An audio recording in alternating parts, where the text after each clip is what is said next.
Comarca de Jussara, apelação criminal 5145-315.16, relator desembargador Gustavo. Doutor Luan, perdoe, é o horário. Já estamos aqui há quase 12 horas. Doutor Luan, compreendeu aí o resultado, né, doutor? Compreendi, sim, só estava aguardando a autorização do senhor para sair. Muito obrigado. Tá joia, doutor. Muito obrigado, viu? Boa noite a Perdoe todos. aí a falta de cortesia. Boa noite, doutor. Boa noite. Relator, desembargador Gustavo, revisora, desembargadora Sandra, apelante Adairson Alves da Costa. Advogado sustentante, doutor Adriano Calheiros da Silva. Está na sala, Presente, doutor Adriano, meu xará. Seja bem-vindo, boa noite, doutor. Obrigado, excelência, obrigado. Muito bem. Desembargador Gustavo. Obrigado, senhor presidente. Talvez seja necessária a sustentação, eu estou encaminhando o voto para dar parcial provimento, para reconhecer apenas estou reconhecendo a atenuante de confissão e para reconhecer a atenuante da confissão, e isso vai impactar na dosimetria da pena. Os demais pleitos eu estou denegando. Muito bem, então vamos ouvi-lo, né, para dar a amplitude ao direito de defesa. Doutor Adriano, Sua Excelência tem a palavra.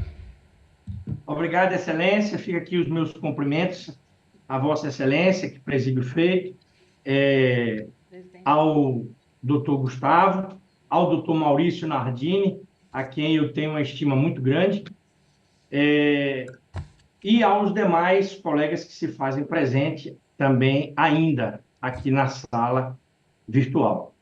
Excelência, a priori, o pleito principal da defesa seria a nulidade do júri, do plenário do júri, ocorrido no dia 5/9/2024, com base no artigo 5º, inciso 55 da Constituição, combinado com o artigo 564, a linha 3, inciso 3, a linha H, e inciso 4, ambos do Código de Processo Penal, bem como o artigo 367, parágrafos 5º e 6º do novo Código de Processo Civil.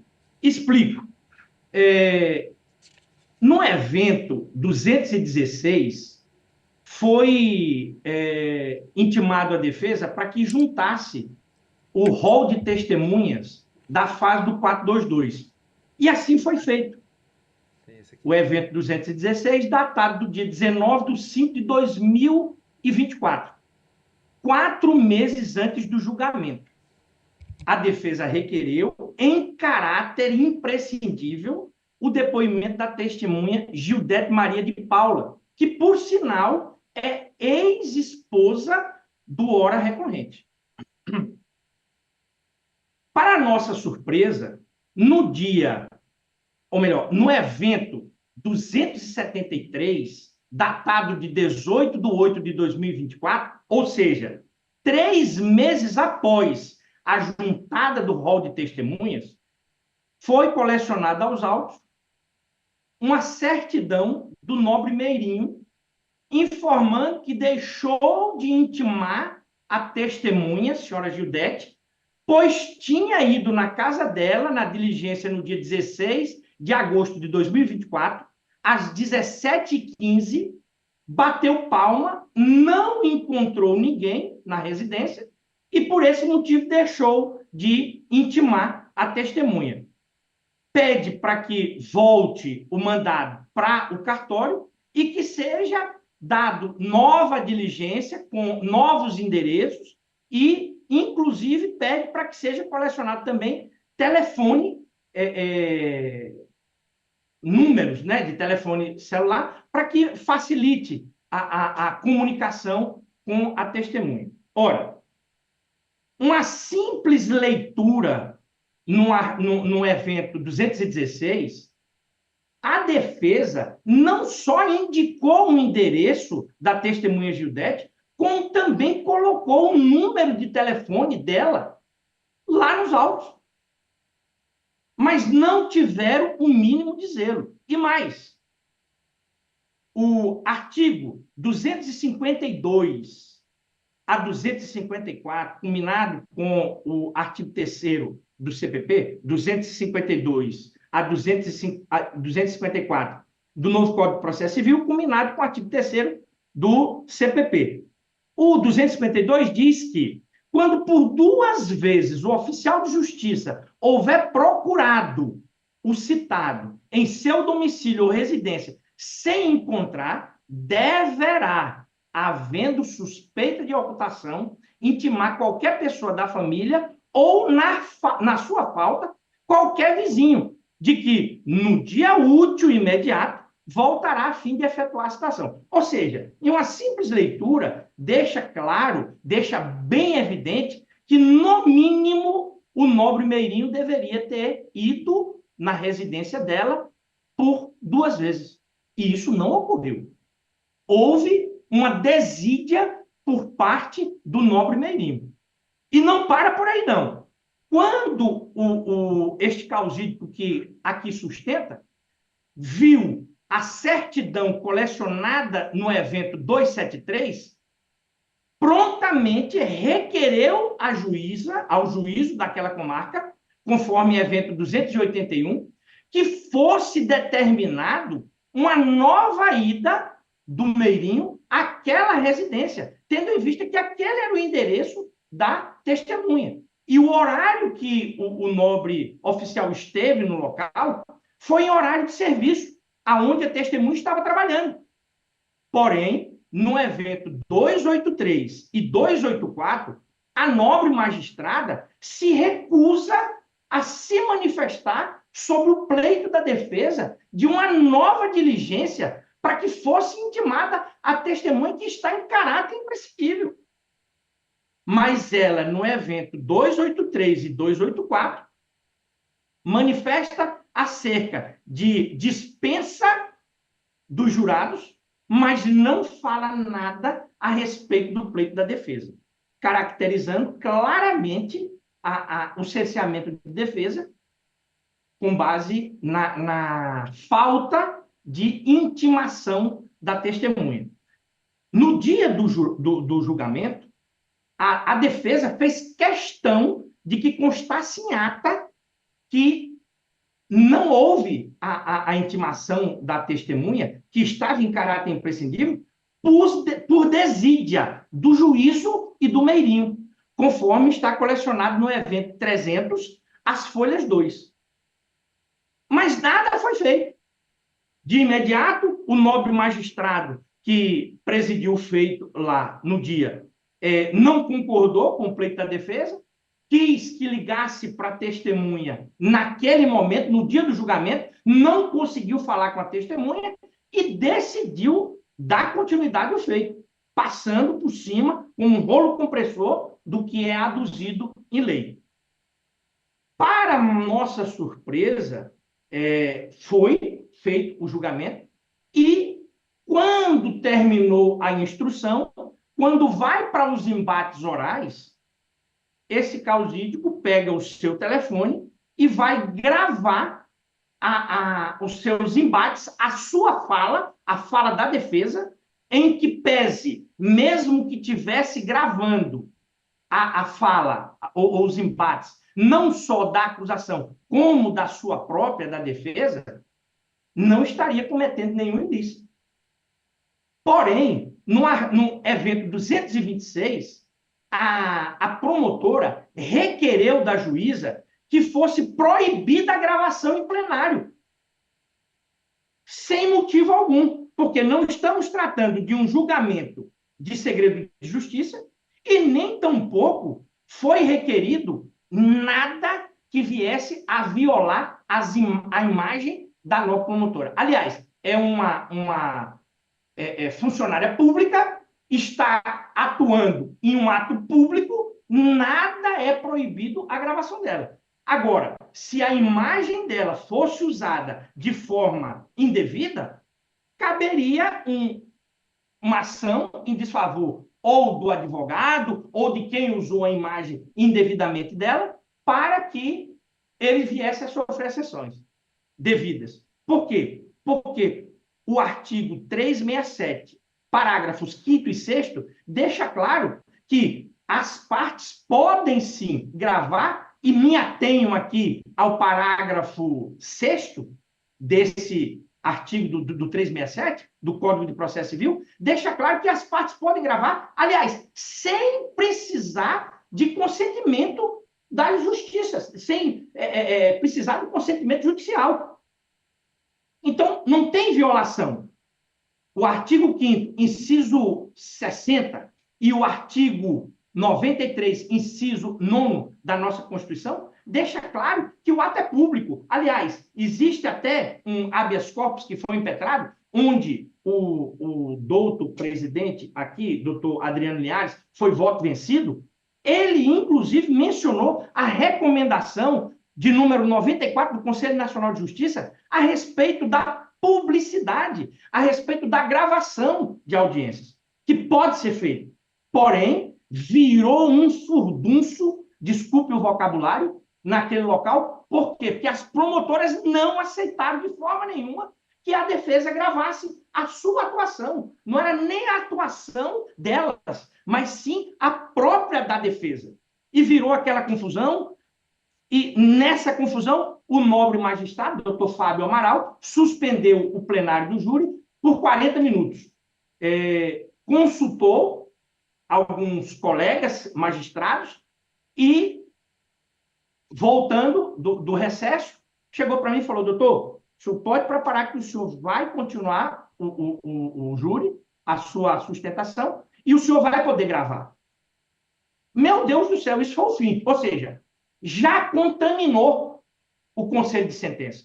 Isso foi uma forma de contaminar, agindo como se a defesa estivesse violando uma lei, que estivesse enfrentando as determinações judiciais. O que não foi o caso. E por esse motivo, eu acho que falta o conhecimento do artigo 133 da Constituição Federal, onde ele deixa claro que o advogado é indispensável ao exercício da justiça, à administração da justiça. Porém, naquela confusão, onde houve a contaminação dos jurados, naquele momento, a defesa não aceitou. Ou grava, ou permite, ou a defesa se retira do plenário do júri.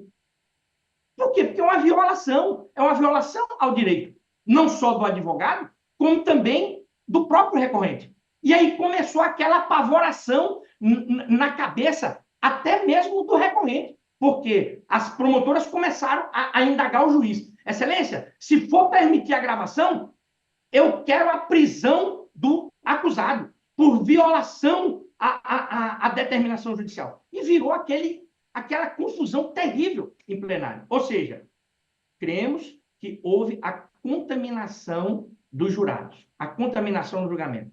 Tanto é verdade que, no julgamento, a parte fundamental, que era provar que o réu, confesso, alega, atesta que não teve o animus decandi, que o disparo foi efetuado de forma acidental, nessa prova tem uma sacola contida nos autos, que era a sacola de documentos que ele foi levar para a vítima. E naquele momento, como a vítima fazia uso de remédio controlado e fazia uso também de bebida alcoólica, quando ela bebia, ela ficava transtornada. Nesse momento que ele chegou para entregar a sacola de documentos para ela, ela tentou sacar o revólver da cintura dele, e ele, ao empurrar ela, puxou o revólver, efetuou um único disparo que pegou no ombro. Agora me diga, um policial com mais de 30 anos de atuação como policial, com um revólver em seu punho,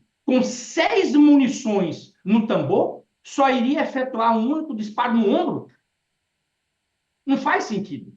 E, por fim, já que o nobre desembargador doutor Gustavo já reconheceu a confissão, seria, da dosimetria da pena, seria a possibilidade e o direito dele recorrer em prisão domiciliar, caso não seja acatado o pleito da defesa de nulidade do julgamento. tendo em vista que eles têm 3 filhos menores, os filhos moravam com ele e hoje os filhos estão em abrigo. Foi colecionado num evento 337, uma foto de que o menino sofreu um acidente no abrigo e o pessoal do abrigo não quis levar ele ao médico, tendo ele e pasmo.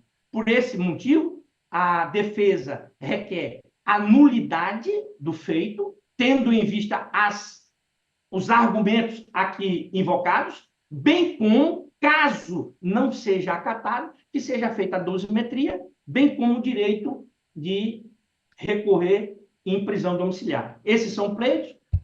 Peço minhas escusas por até me estender e passo a palavra para Vossa Excelência para dar continuidade no feito. Obrigado, doutor. Com a palavra o relator. Senhor presidente, obrigado pela palavra. Eu cumprimento o defensor pela sustentação. Após a sustentação, ele sentia necessidade de uma nova reflexão a respeito do voto, de forma que eu vou ficar com o processo e trazê-lo na próxima sessão. Muito bem.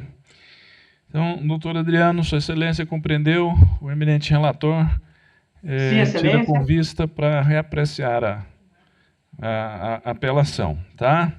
Eu agradeço a todos, obrigado. Boa noite, que Deus abençoe a todos. Boa noite, Sua Excelência também. Muito obrigado, doutor.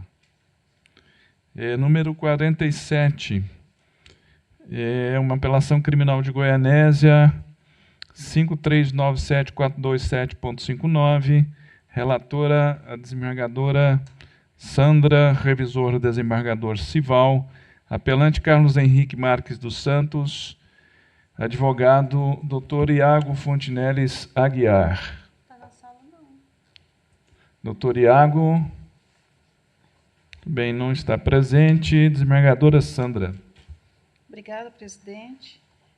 Trata o caso de apelação criminal interposta por Carlos Henrique Marques dos Santos, no tocante à sentença que o condenou nas sanções previstas no artigo 157, parágrafo 2º-A, inciso 1º, combinados com o artigo 70, âmbito do Código Penal, a pena de 9 anos e 26 dias de reclusão e 23 dias multa, em regime inicial para cumprimento da pena, o fechado, com direito de recorrer em liberdade, fixado a título de indenização mínima às vítimas, o valor de R$20.000.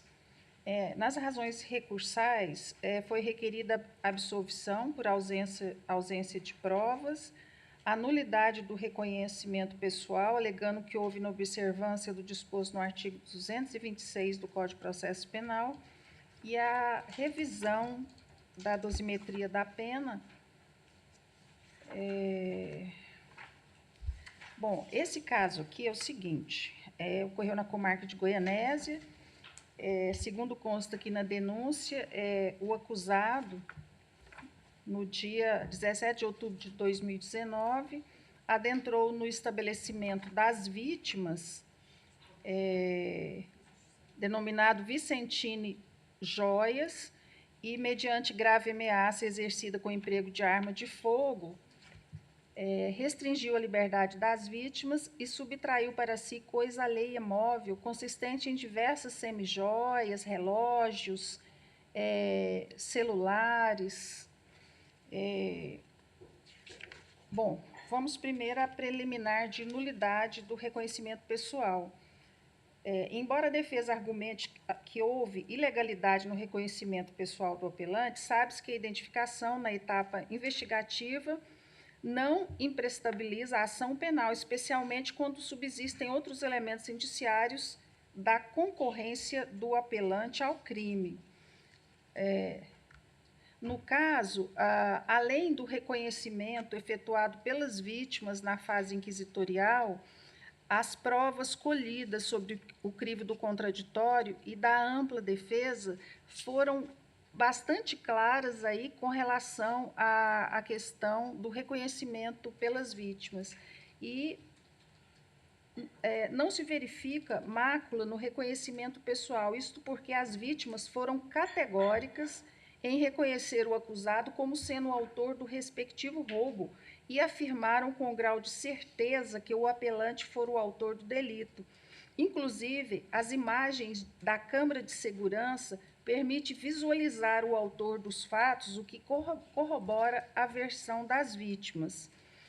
Portanto, o reconhecimento pessoal informal realizado pelas vítimas por ocasião da prisão em flagrante do apelante foi corroborado pela prova oral produzida em juízo, somado a outros elementos constantes nos autos, não havendo que se falar em nulidade.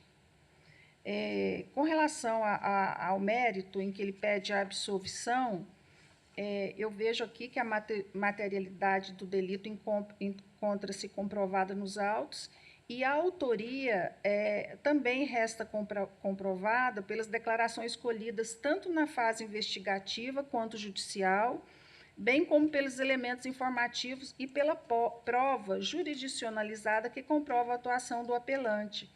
Aqui eu cito o depoimento das vítimas, Rodrigo Pena Vicentini Lobo e Cláudia Cristina Ribeiro, onde eles narram com riqueza de detalhes como ocorreu esse crime e, dessa forma, apesar da negativa do apelante em seu interrogatório, dizendo que nessa data ele não estava em Goianésia, toda essa somatória da prova leva ao convencimento contrário, inclusive a filmagem que foi disponibilizada aí no dia e momento em que ocorreu o fato. Dessa forma, eu estou mantendo aí a condenação do apelante, reconhecendo que provadas aí tanto a autoria quanto a materialidade. Com relação à dosimetria, deixa eu ver aqui, deixa eu passar aqui para frente.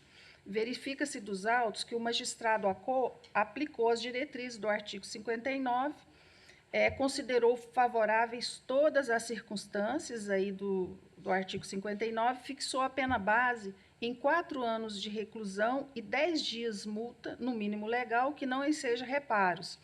Na segunda fase, presente agravante da reincidência, acertadamente agravou a pena em 1/6, passando a dosá-la em 4 anos, 8 meses de reclusão e 12 dias multa.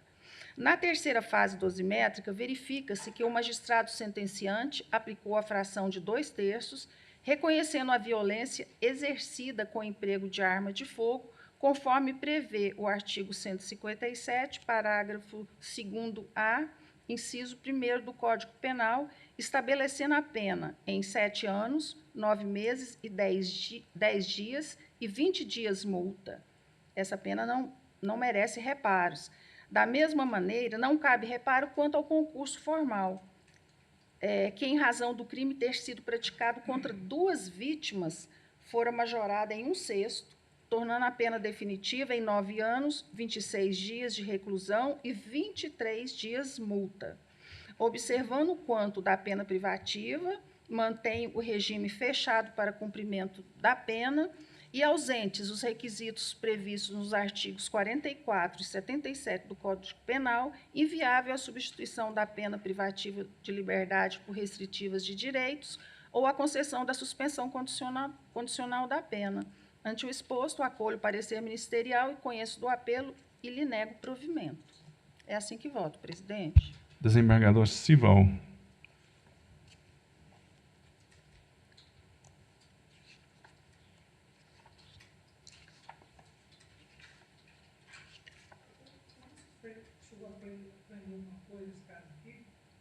Sim, foram joias aqui. Deixa eu ver aqui. Está sem microfone. Eu acho que sim, deixa eu só confirmar. Pessoa, atendimento. Realmente eu não sei dizer se deixa eu verificar uma estado as joias.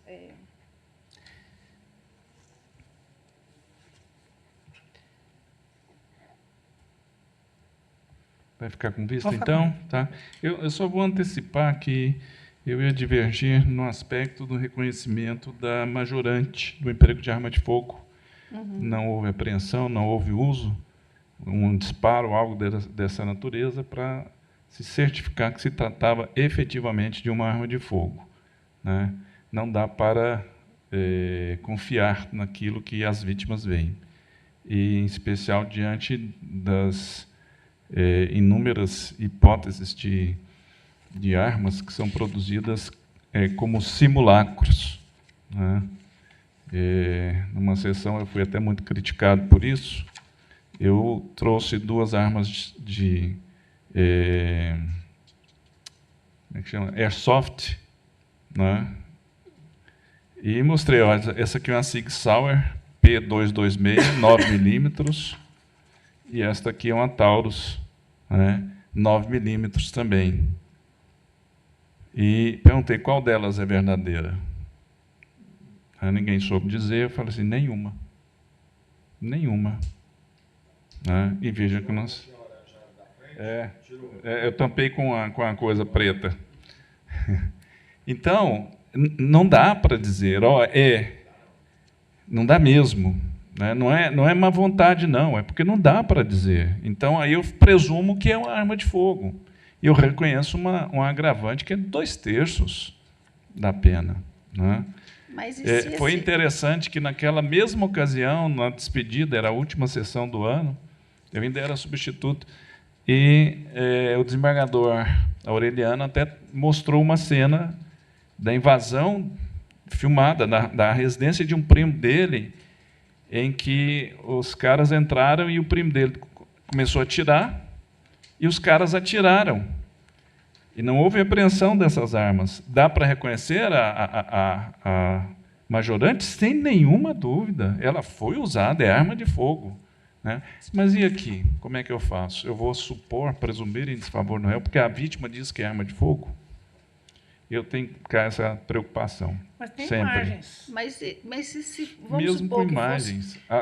Os simulacros hoje são muito parecidos, mas são muito parecidos. Mas ele atingiu a finalidade dele, que foi ameaçar, intimidar as vítimas. Aí você fica só no caput, porque o objetivo do roubo é exatamente você ameaçar a pessoa.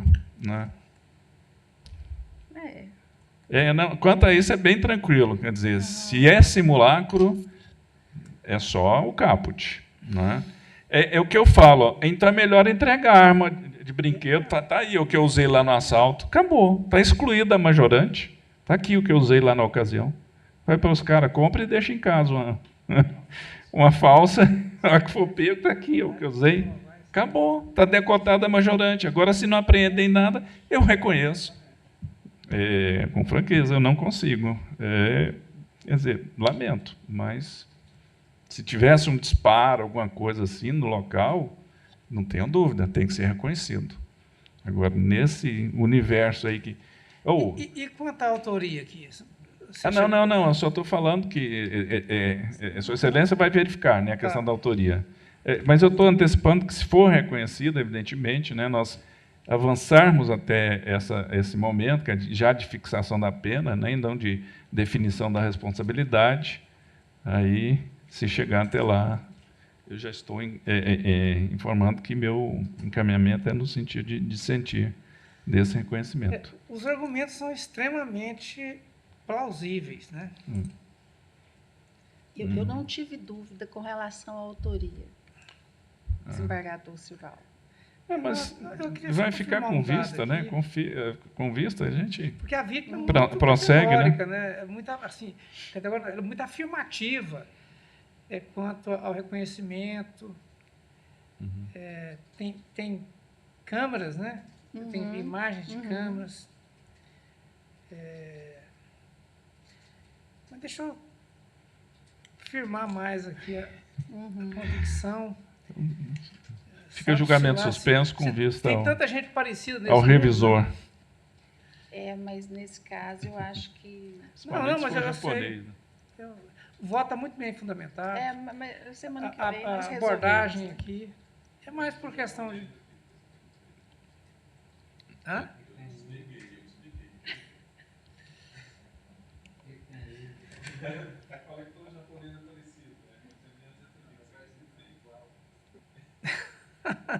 Similar. É. Vamos lá, então. É brincadeira, né? Só para, a essa altura, dar uma aliviada Ai, ai. no estresse, no cansaço. 48, com marca de Caldas Novas, apelação criminal, número 5394327.11. Número 48, último da pauta do dia. Relator, desembargador Sival, sou o revisor, completa a turma, o desembargador Wilde. Primeiro apelante, o Anderson Mike Cardoso Guimarães. Segundo apelante, Lucas Ivo dos Reis Almeida. Terceiro apelante, Marcelo Gaudioso. Quarto apelante, João Vitor Edmar de Souza Ferreira. Advogado sustentante do primeiro apelante, Dr. Reinivaldo Fernandes de Deus.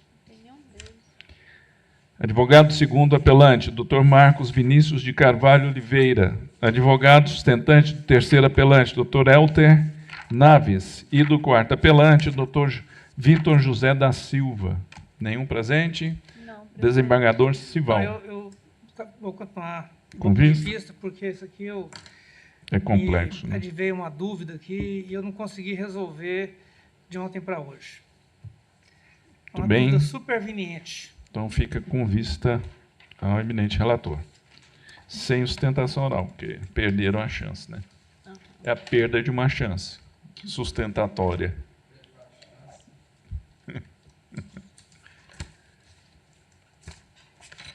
Agora, para a pauta de adiados, processo número 6, isso, da comarca de Formosa. Auto 55, não, está acabando.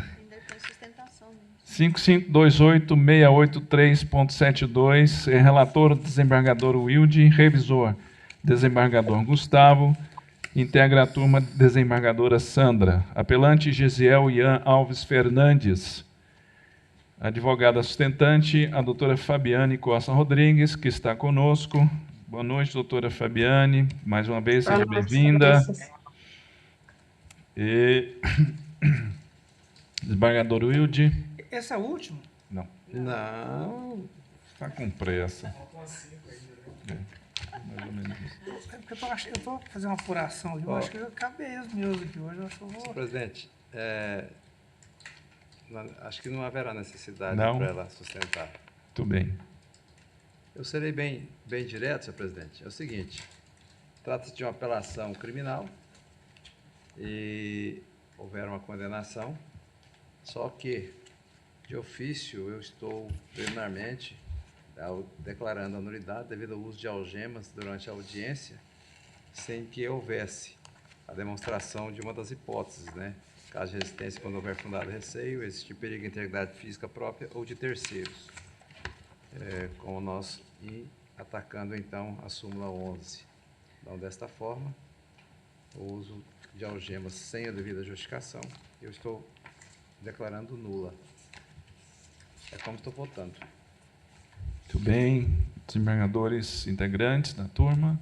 Feita a revisão, concordo com o voto. Eu acompanho com ressalva de entendimento. Tá. Muito bem. Então, doutora Fabiane compreendeu?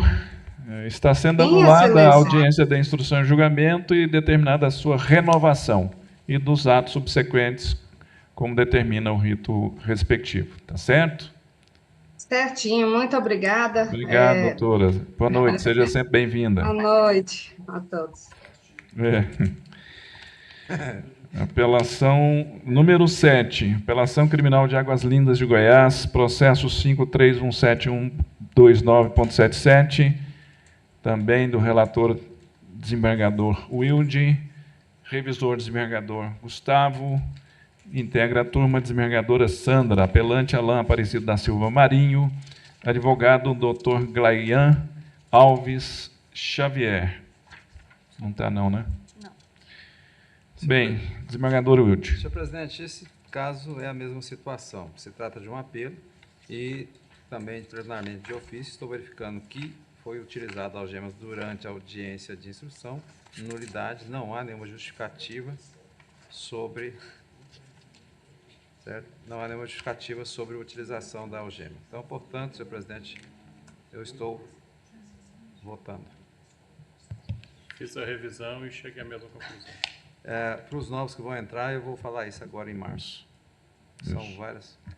Muito bem, desembargadora Eu Sandra, acompanho com ressalva. com ressalva, né? Muito bem.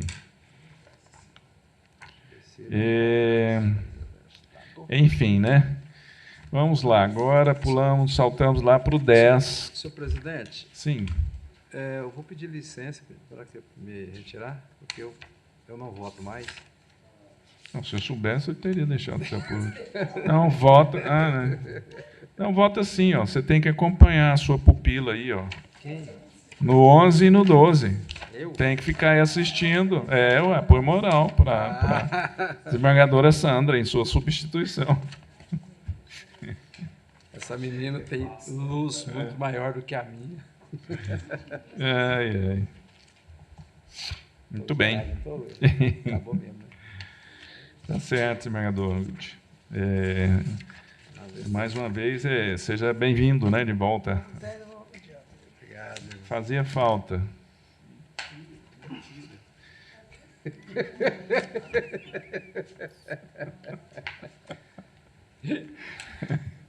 Isso não está sendo gravado, não, né?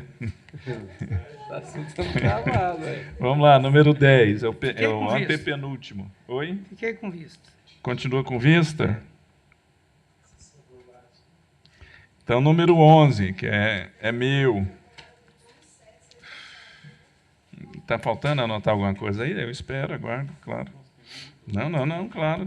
Não consegue nem segurar a caneta a pessoa. Eu vou pegar uma carona com o meu amigo Will Jogawa. Não, fica ali, ó, esperando na sala VIP ali, ó. Vamos ficar lá na sala VIP, né? Will? Como diz o desembargador Donizete. Inclusive tem bolo lá ainda, viu? O jantar está servindo. Então vamos nós três decidir os dois últimos, né? É o número 11, apelação criminal de Rio Verde. Número 579.21.70, sou o relator, revisora desembargadora Sandra. E completa a turma do desembargador Gustavo. Apelante Gabriel Henrique Rodrigues Barros.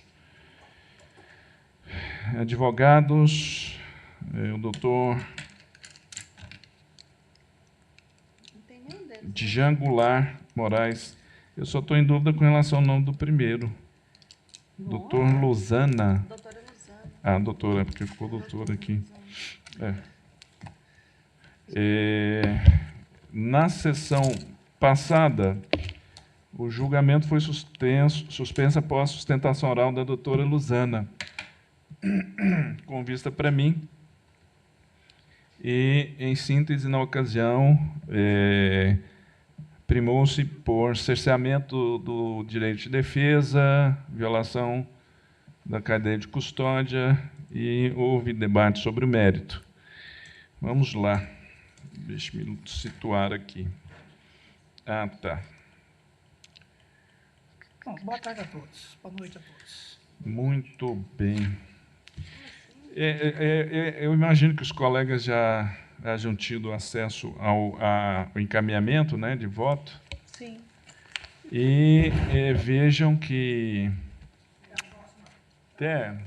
Tchau. Que é uma situação que me angustiou, porque veja que havia uma nulidade precedente, nós reconhecemos aqui a da pronúncia, né? Foi refeita, precluiu, foi a júri, condenado, vem na apelação, aí quando eu debruço com profundidade sobre as teses, vou lá atrás, está lá a nulidade decorrente do uso de algemas.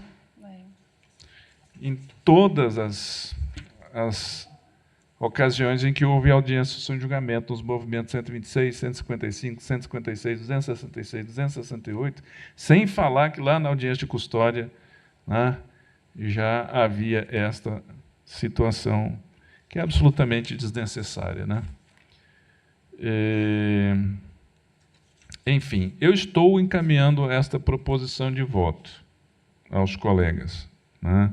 Os fundamentos já são por demais conhecidos. E, neste caso, eu estou deixando de conhecer o apelo. Vamos ver o que a TPU vai dizer, né? Ver o que vem de lá, né? E de ofício, concedendo habeas corpus ao apelante, declarar a nulidade deste processo crime desde o início da audiência de seu julgamento e sua continuação, inclusive alcançados neste decreto de invalidez todos os atos que lhe sejam diretamente dependentes ou consequência normativa, assim como as alegações finais, decisão de pronúncia e o julgamento realizado em plenário do júri. Todos se devem renovar e o uso de algemas unicamente mediante justificativa fático-jurídica irrespondível, preservando aí a autoridade do enunciado súmula oral vinculante 11, né?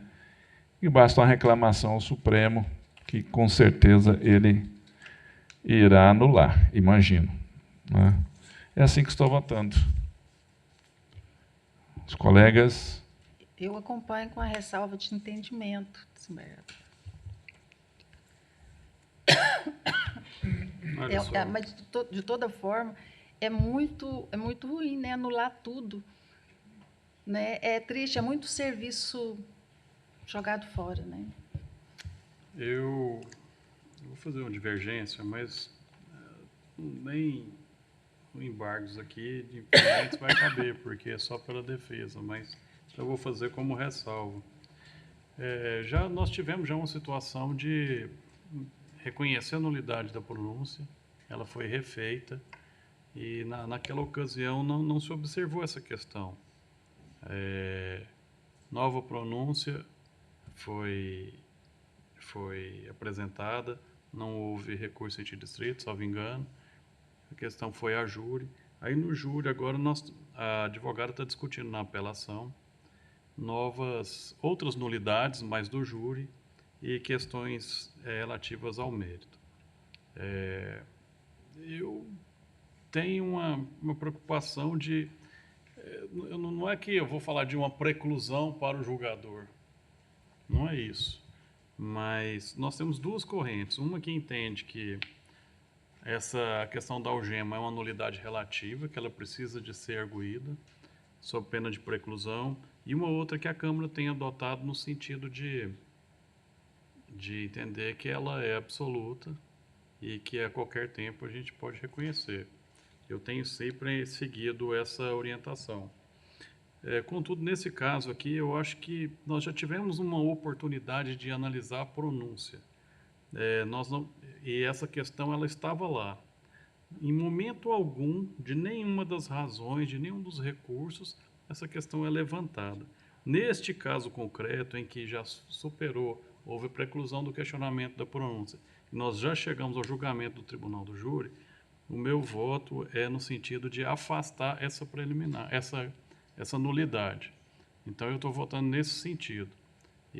Mas se a turma entender que é o caso de acatar a nulidade, fica 2-1 e encerrou o julgamento. Mas se entender que é o caso de superar essa nulidade neste caso concreto, aí a gente passaria ao enfrentamento do mérito das razões. Com a ressalva de que eu sempre procuro acompanhar o entendimento do colegiado. Eu observo que, e na maioria dos nossos julgados, a gente tem observado isso mesmo, a gente está reconhecendo de ofício, mas essa é uma questão que eu reputo que tem um destaque, porque nós já tivemos uma oportunidade de fazer essa pronúncia, de fazer esse reconhecimento, não fizemos, e depois de superar e precluso, já passar para uma outra etapa, a gente ia voltar para uma situação que, em tese, já mudou de fase. Então, é como eu voto, a princípio, como preliminar. Se operada, se não fosse operada, aí encerrou o assunto, né? Eu não vou...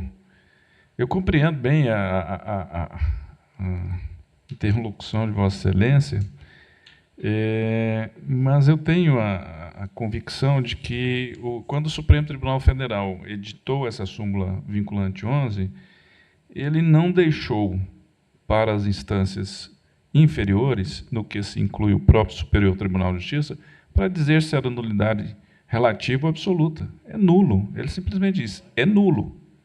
Se é nulo, eu não posso ficar com interpretações para modular os efeitos da súmula vinculante, né? A não ser que eu apresentasse efetivamente uma hipótese de distinguish, enfim, né? E não tenho nem hipótese para um overruling, um overriding, algum mecanismo desse que me permitisse dizer, não, a súmula é assim e ela pode ser, os efeitos dela podem ser dimensionados caso a caso, né? Então, eu entendi, eu compreendo a súmula vinculante nesses termos, quer dizer, ela submete a todos nós. Deixa-me ver se ela está transcrita aqui no seu inteiro E no teor. júri, eu assisti o júri, ele não estava algemado no júri. Então foi uma situação que... É pontual, né? Pois é. A minha preocupação é somente essa, quer dizer... Era como se nós queimássemos pontes. A primeira ponte era a denúncia para a custódia. A segunda seria a pronúncia para essa situação. Aí passou a pronúncia, não se questionou, chegou a júri, aí a gente já, em tese, teríamos queimado a ponte, não teríamos como retroagir com relação a essa situação, neste caso concreto, e aí nós analisaríamos essa situação das algemas de ofensa a um direito fundamental na sessão do júri, onde ela não aconteceu. Sim, eu compreendo. Não, compreendo, e isso, evidentemente, impõe a interpretação ao enunciado sumular de que a súmula é relativizada, né? Porque o teor dela é muito claro, quer dizer, só é lícito, vou ler aqui aspas para o Supremo Tribunal Federal, só é lícito o uso de algemas em caso de resistência e de fundado receio de fuga ou de perigo à integridade física própria ou alheia por parte do preso ou de terceiros, justificada a excepcionalidade por escrito, sob pena de responsabilidade disciplinar civil e penal do agente ou da autoridade, e nulidade da prisão ou do ato processual que se refere.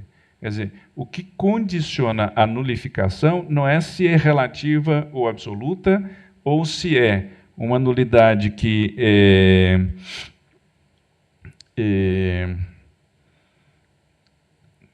deve ser aferida no âmbito de prejuízo ou não para o réu. É saber se ele estava algemado? Estava.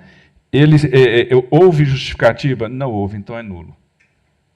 Eu compreendo o enunciado nesses termos. Né? E a parte do abuso? A mesma súmula fala do abuso também. Né? Sim, sim. A parte do abuso também tem que ser levada ao pé da letra. Compreendo também que deve ser. Né? E aí a gente bota aí na ata, aí, né, que nessa situação, para a gente poder também correr atrás disso. Né? Instigar a própria Corregedoria do Judiciário, né, para a gente poder trabalhar melhor. Por isso que eu estava com a proposição por isso é que no início da sessão eu disse que eu tinha uma pretensão de me comunicar com os demais presidentes das outras câmaras e a gente oficiar a corregedoria para que ela emitisse um ofício circular orientando os colegas, falasse, olha, precisa cumprir a súmula. Ano passado estava aqui e a gente discutiu isso aqui ano passado, em abril do ano passado a gente estava falando sobre isso aqui. Tem um ano de processos anulados aí nessa situação. Tem um ano, uma gap de um ano nessa situação. Sobrando traficante, homicídio. É verdade. Bom, mas enfim, fica a divergência, né? Aí eu consulto novamente a desembargadora Sandra. Eu entendi o que falou o nosso colega ali, mas eu já tenho adotado essa posição no sentido de acompanhar aí o voto, né, do relator com as devidas ressalvas, Entendendo-se que trata-se de uma nulidade absoluta, ela pode ser reconhecida a qualquer tempo, né? Então, eu acompanho. E é tema que não preclui, né? Se for classificar nesse sistema dogmático comum, né? Quer dizer, é assim que fala, unidade absoluta e relativa. Tem autores que não concordam com essa classificação, mas se for por ela, então ela não preclui, ela pode ser arguída e reconhecida em qualquer tempo, né? Inclusive, até a Poliana, que está presente, a minha assessora, que acompanhou nesse caso aqui, e a gente detectou a falha só quando analisávamos com profundidade o apelo, para verificar todas as provas, e até recomendei a minha assessoria para fazer essas verificações, para a gente não ter esse tipo de intercorrência, né, de ter que refluir lá atrás para corrigir, né, etapas que já foram superadas e, né, que não precisavam estar sendo repetidas. Eu vou utilizar um recurso técnico para convolar para transformar a minha divergência em ressalva, tá, tendo em vista que já está decidida a questão. Voto divergente. Ai, Jesus. Eu fiz a anotação, pensei que eu anoto aqui. Ah, sim, está aqui, ó. Parecer desacolhido, não conhecido e de ofício, aquele monte de coisa que o senhor falou.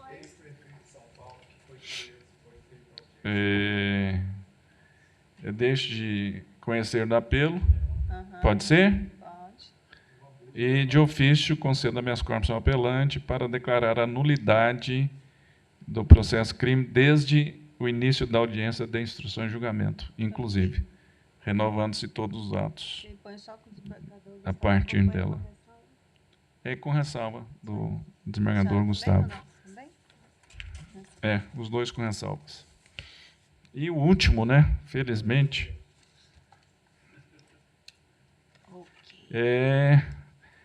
apelação criminal de Mineiros, auto 54211048.77, sou o relator, revisora desembargadora Sandra, né, nesse caso aqui, substituindo o desembargador Wilde, completa a turma o desembargador Gustavo. Primeiro apelante, João Vitor Vieira Francisco Fraga. Segundo, Gessé Ferreira do Amaral. Terceiro, João Pedro Freitas Potric. Os advogados apelantes são Dr. Odair de Menezes, Dr. Fernando Lívio Bueno, Dra. Letícia Mendes de Moraes e Dr. Vasco Rezende Silva. Na sessão precedente, após sustentação oral do Dr. Fernando Lívio Bueno, advogado segundo apelante, eu retive os autos com vista. Vamos lá, então. Aqui é um processo criminal em Mineiros em que os apelantes foram processados, acusados e condenados por tráfico de drogas e associação para o tráfico. Penas respectivas de 8 anos de reclusão, ao primeiro e ao segundo, João Vitor e João Pedro, e o terceiro, Gessé, 6 anos e 8 meses. Multas para os três, e eles interpuseram este apelo, postulando primeiro a absolvição, em decorrência da ilegalidade da prova, a absolvição com base no princípio indubio pro réu, desclassificação para a modalidade do 28, reconhecimento do privilégio, substituição da pena por restritivas e redução da pena de multa. Isso, João Vitor. O João Pedro pede nulidade das provas por violação domiciliar e acesso sem autorização ao seu aparelho, absolvição pelo indúbio pro réu e reconhecimento do privilégio. O Gessé, nulidade do mandado de busca e apreensão, vez que ficado em denúncia anônima e sem investigação preliminar, ilegalidade da prova, absolvição por insuficiência de provas e absolvição pelo princípio indúbio pro réu. E vieram os autos, né, à corte com contrarrazões e parecer ministerial pelo conhecimento e desprovimento dos apelos. Eu vou tentar ser sintético, porque é grande, né? Compreendendo que efetivamente houve nulidade nas provas. Aliás, são atos de investigação, né? No curso do cumprimento do mandado de busca e apreensão em relação ao primeiro apelante, ou primeiro acusado aqui, o João Pedro, né? Havia apenas delações apócrifas em relação ao eventual envolvimento dele, né, no tráfico de drogas, e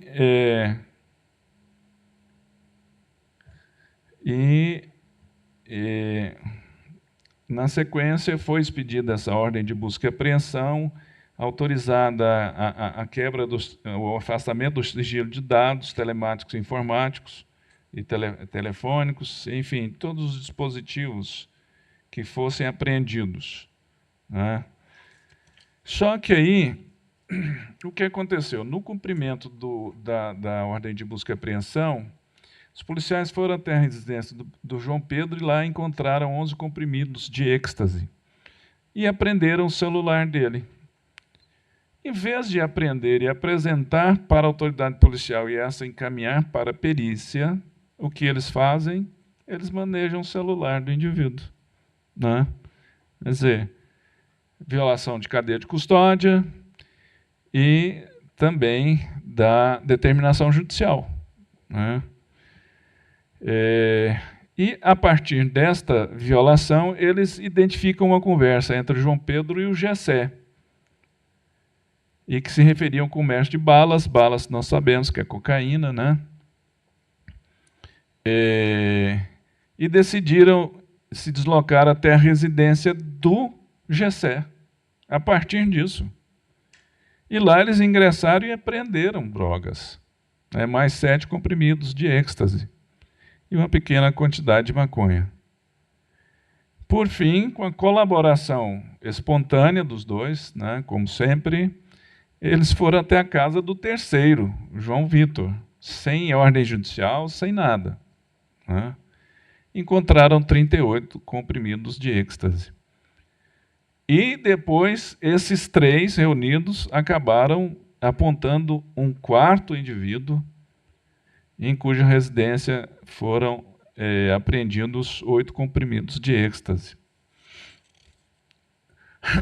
Se isso não é fishing expedition, eu não sei o que não. Vamos atrás, vamos ver se acha realmente aquilo que precisamos, né, para validar a diligência. Eu tenho sempre prestigiado as ações da Polícia Civil, considerada a sua natureza de polícia judiciária, investigativa, né, e, naturalmente, quando ela age dentro dos limites de sua atividade, não há o que repreender, não há o que contestar, né? Só que aqui eu fiquei com a compreensão, né, com esta leitura de que esse tal de disque denúncia, sem maiores dados, a não ser de quem seria o possível envolvido no fato, no caso, né?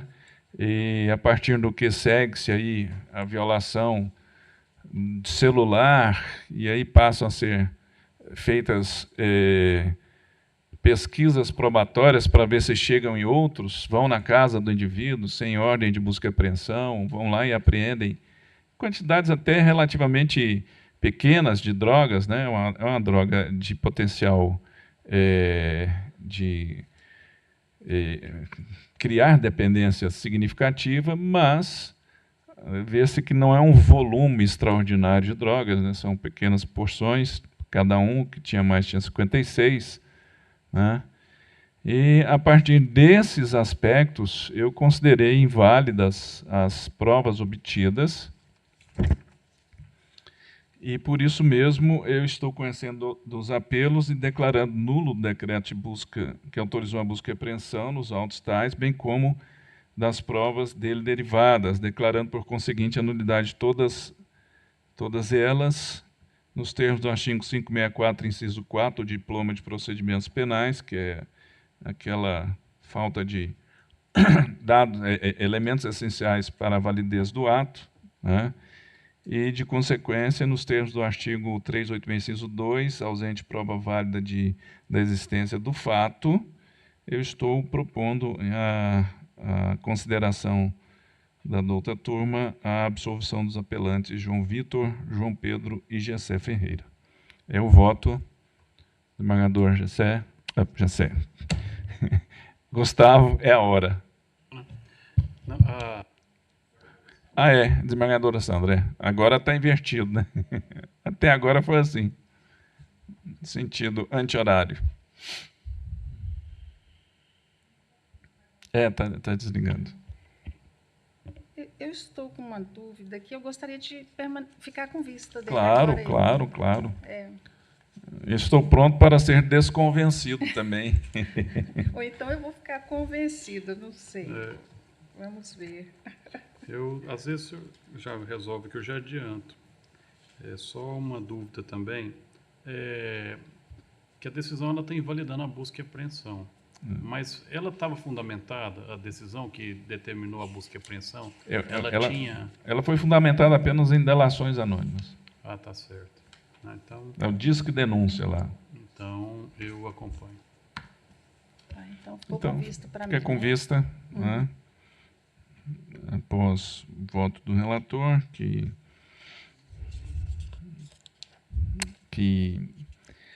conhecia dos apelos e declarava nulo o decreto de busca e apreensão e provas dele derivadas, né, absolvendo os apelantes, no que é acompanhado pelo desembargador Gustavo, ficou com vista a desembargadora Sandra. Presidente, considerando que o desembargador Gustavo já votou, eu vou acompanhar. Então tá bom. Então fica unânime. O relator ele justifica que o fundamento ela foi fundamentada em denúncias anônimas, não tinha... E aqui, narra a autoridade policial que recebeu, através do Disque Denúncia, a informação de que o aluno do curso de medicina venderia êxtase. Né? Lá na faculdade FAMP, faculdade, não sei de onde, de medicina, Bom, enfim, fica assim, então, julgado o caso, encerramos por hoje. Semana que vem e na outra semana vai ser punk. Não, tem sessão na sessão criminal e sessão aqui. E tem mais processo do que hoje, né? Na sessão. E na outra sessão a mesma coisa. O quê?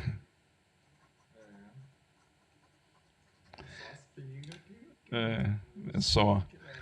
Então, muitíssimo boa noite a todas e todos. Foi muito bom estarmos aqui, acertando ou errando, né, nas nossas apreciações, mas todos focados em produzir a melhor justiça para o nosso povo, né? Acho que esse é o grande objetivo. Agradeço. Retornem aos seus lares com segurança e em paz. E boa noite. Está encerrada a sessão.